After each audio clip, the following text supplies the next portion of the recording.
longa a É história. longa a história. Mas Eu eu imagino. vou ser bem resumido. Não poupando talvez de detalhes importantes, mas eu tenho 30 anos, eu sou casado com a mesma mulher há 10 anos. É importante Uma família linda, né? É importante falar isso hoje, né? Eu tenho 2 filhos, o João e o Noah, e a gente está sonhando agora com o terceiro. Uau. E a nossa história, na verdade, com Jesus, ela começou... A minha história pessoal com Jesus começou na infância. Eu sou de um lar cristão, eu sou de terceira geração de evangélicos da minha família. Porém, meus pais, nem meus avós não são pastores ou ministros da palavra. Porém, quando eu era menino, quando eu era assim, tinha 5, 6 anos de idade, eu já fazia teatro na igreja e tal. Eu já tinha muito envolvimento com a igreja. Aí, olha, ele fazia teatro, gente, eu também. Deve ter alguma coisa, né? Eu sempre fui muito apaixonado por arte, Arte. sabe? Eu sempre amava isso. Eu cantava na igreja. Eu me lembro que quando eu era menino, a gente tinha um negócio chamado cultinho na igreja. A gente chamava assim. Eu sou da Assembleia de Deus até hoje, é a minha igreja que me gerou. E eu cantava um hino só, cantava um hino chamado Folha Seca. É uma folha seca caída no chão, que vai para onde? Bom, muito velho. E eu me lembro que só eu cantava, só eu tinha coragem das crianças de cantar. E ninguém tinha coragem. E a professora sempre perguntava, alguém quer cantar hoje? Eu levantava a mão, ela sempre perguntava, tem mais alguém? Só eu tinha coragem. Eu cantava na igreja também, tocava teclado, fazia teatro, amava. Sério, que legal. Só que eu era o menino da igreja que era o único que tinha coragem. Então, tudo sobrava pra mim. Teatro, daí eu fazia. Cantar, eu cantava. Fazia solo, né? Lembra? Tal de solo e tal. Eu solava os hinos. Só que o que acontece? Dentro disso, Deus falava muito comigo. Sabe o que era engraçado? E um pregador na minha igreja e tal. E Deus sempre falava comigo. Sabe? Tipo, você, menino, Deus tem um projeto na sua vida e tal. Você vai ser um pregador da palavra e tal. Deus falava muito com a minha mãe sobre a minha história.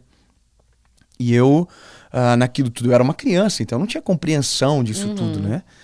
Mas Jesus sempre estava reafirmando, fixando no meu coração uma memória de amor e compromisso comigo, sabe?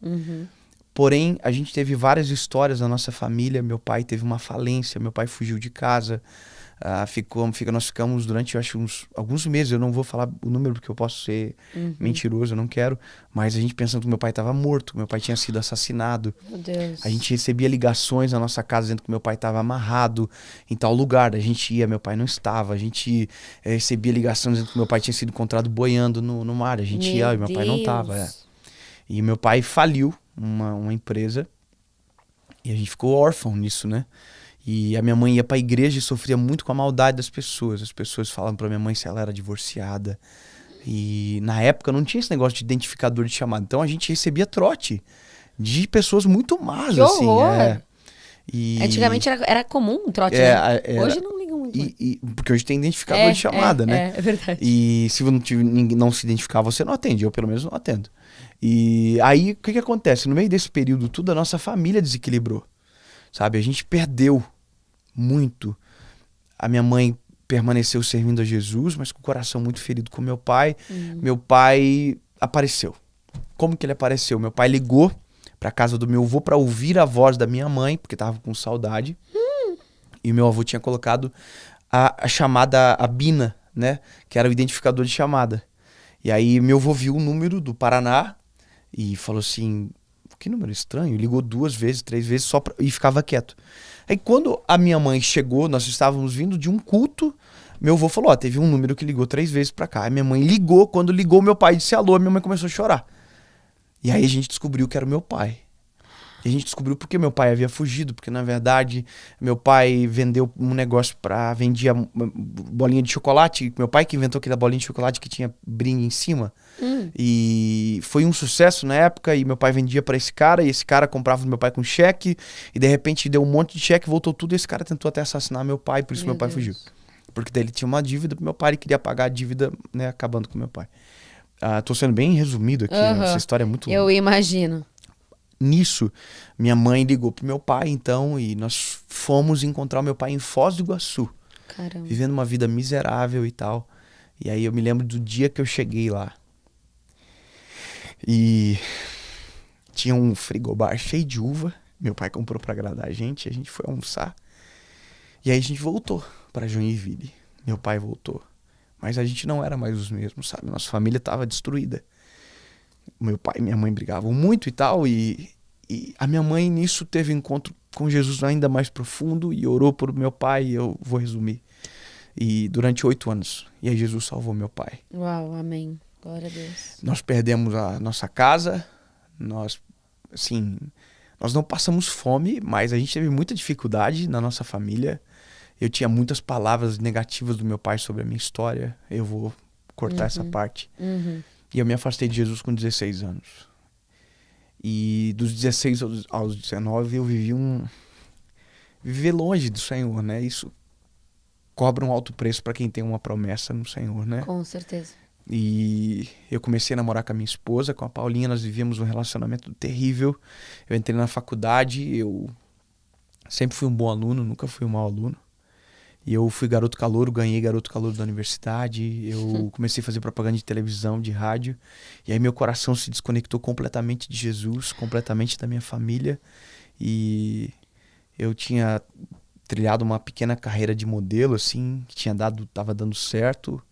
Inclusive aqui em São Paulo. Passei em teste pra Malhação na época. Não acredito. Isso eu acho que nem contei pra ninguém. Nunca contei no Gente, olha, eu já fiz também teste na Malhação.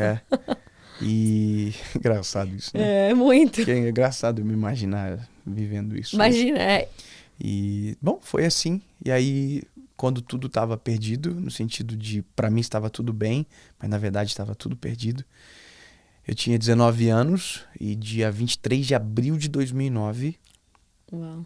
eu tive um encontro com Jesus. Não com a igreja. Não com alguém que havia sido pintado pra mim pela igreja. Lembra, eu pertenço a uma igreja, eu amo a minha igreja, mas eu tô só dividindo a experiência para que talvez você que está ouvindo agora entenda a profundidade do que é Jesus, de quem ele é. Né? Ele não está preso em uma denominação ou qualquer coisa do gênero, ele é acima de toda a religião, de toda a igreja, é o nome acima de todo nome. Amém. E eu tive um dia muito terrível, muito dramático. E foi como se Jesus tivesse tirado as mãos de sobre mim e tivesse deixado tudo que era de mais difícil para um menino de 19 anos ter que experimentar, aconteceu naquele dia. E foi onde eu me lembrei de todas as promessas do Senhor. Foi quando tudo aquilo que eu ouvia quando eu era criança fez sentido para mim. Só que parece que não tinha mais esperança, sabe? Sim. Parece que eu tinha perdido tudo. E eu me lembrei de uma Bíblia, que é a Bíblia do meu avô, que tinha ficado de herança para mim, que foi um grande homem de Jesus. Um homem muito temente ao Senhor, muito quebrantado, que ensinou muito para nós. E essa Bíblia não estava no meu quarto. Pô, eu tô resumindo muita coisa. Eu tive vontade de suicídio. Eu pensei em tirar minha vida. Eu tava dentro de uma audiência pública na época da Câmara dos Vereadores da nossa cidade. Eu entrava, eu colocava tufos de papel higiênico na minha boca, assim, eu gritava de tanta dor que eu tava sentindo na minha alma. Meu Deus. E eu me lembro que eu procurei um irmão que passava por mim todos os dias indo pro monte orar. Eu tentei encontrá-lo porque eu queria alguém que orasse por mim. Só que naquele dia não tinha ninguém. A igreja estava com a porta fechada naquele dia. Eu fui na porta da igreja, eu me lembro de ter mexido na plantográfica da igreja. Desesperado. De tanto desespero. E aí eu fui pra casa, peguei essa Bíblia, entrei no meu quarto e dobrei os meus joelhos. E talvez as pessoas às vezes não entendem por que quando eu prego hoje, talvez eu chore um pouco, né? Mas quem foi muito perdoado, sabe? Quem teve um choque com o eterno da maneira que eu tive, entende o que eu vivo, sabe? E eu sempre digo que toda vez que eu prego, eu não sou o orador, eu sou o principal ouvinte porque passou por mim. Amém. E eu dobrei os joelhos e eu gritava no meu quarto.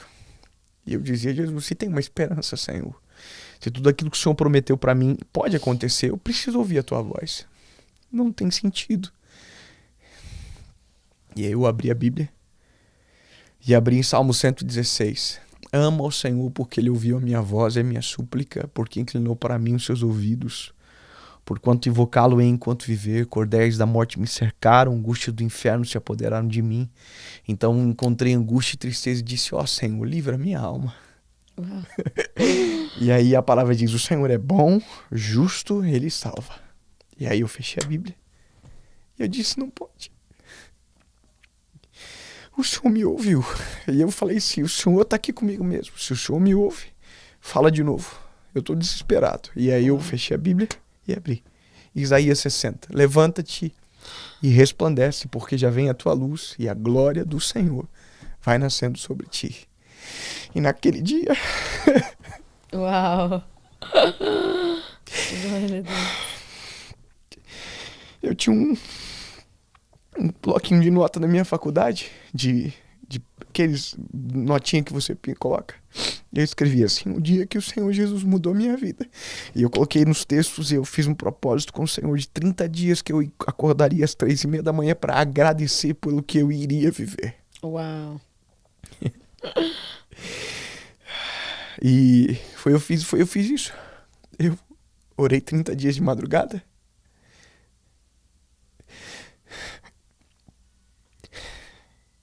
Eu voltei para Jesus.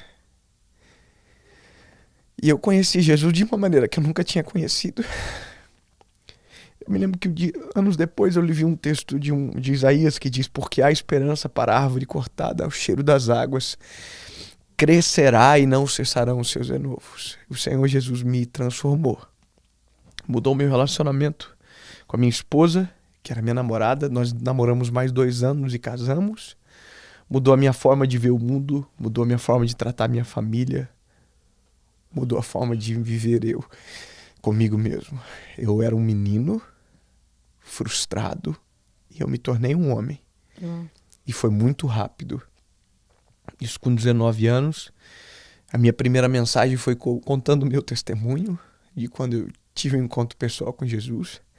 Eu virei líder de jovem com 6 anos, com 6 meses de conversão. Eu liderei jovens durante 5 anos. E aí começaram todos os processos, porque eu me formei na faculdade e não era o que Deus queria para mim. Eu tentei abrir um escritório de advocacia, eu tentei ser piloto de avião, eu tentei ser vendedor, eu tentei ser empresário, eu tentei tudo. E aí Jesus não deixou. O Senhor fechou todas as portas, todas. E eu sou hoje um pregador do evangelho, que é exatamente o que Jesus queria que eu fosse. Eu vou viver ainda muito mais, eu ainda tenho mais futuro do que passado. Muito. E eu creio assim, né? Então eu tô no processo de descobrir a cada dia o próximo passo. De vitória em vitória, sabe? Você falou um negócio que... Agora aqui você falou assim, a lágrima caiu até, né? Caiu uma lágrima, você falou. Mas a lágrima não cai, a lágrima escorre.